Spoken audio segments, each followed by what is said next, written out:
Les visions. 368. Toutes les visions ont une signification d'un genre ou d'un autre.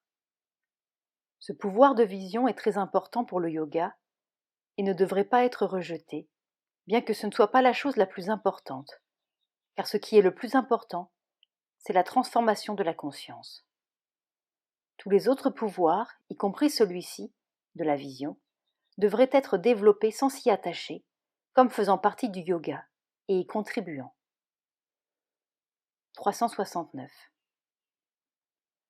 Parfois, une vision accompagne une expérience, et en est en quelque sorte un rendement visuel ou bien l'accompagne, mais l'expérience est quelque chose de distinct. 370. La vision cosmique consiste à voir les mouvements universels. Elle n'a pas nécessairement quelque chose à voir avec le psychique.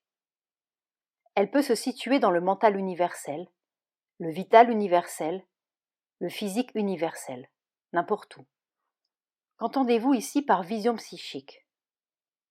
Vision intérieure signifie vision avec la vue intérieure, par opposition à la vision extérieure.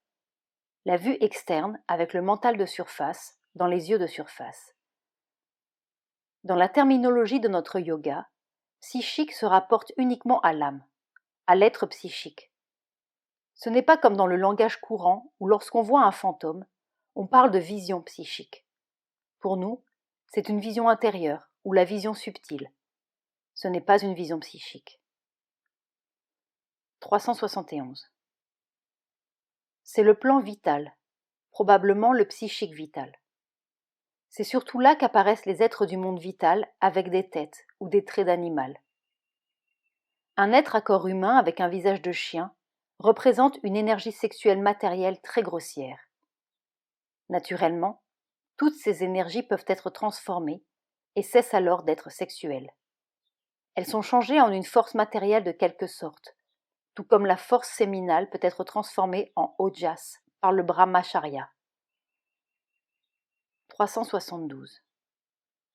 Voir les parties internes du corps, de son propre corps, est un pouvoir yogique qui est acquis par le Raja Yoga et le Hatha Yoga.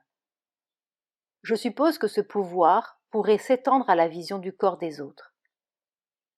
Il y a aussi le sens des odeurs subtiles, et j'ai observé que parfois une de ces odeurs subsiste. 373. On voit souvent la lumière devant soi, devant le centre de la vision, du mental et de la volonté intérieure, qui est dans le front, entre les sourcils. Le soleil signifie la lumière formée qui est celle de la vérité divine. La lumière stellaire est la même lumière agissant comme pouvoir qui se répand sur la conscience ordinaire et que l'on voit dans la nuit de l'ignorance. L'appel a fait descendre cette lumière à flot dans l'être intérieur.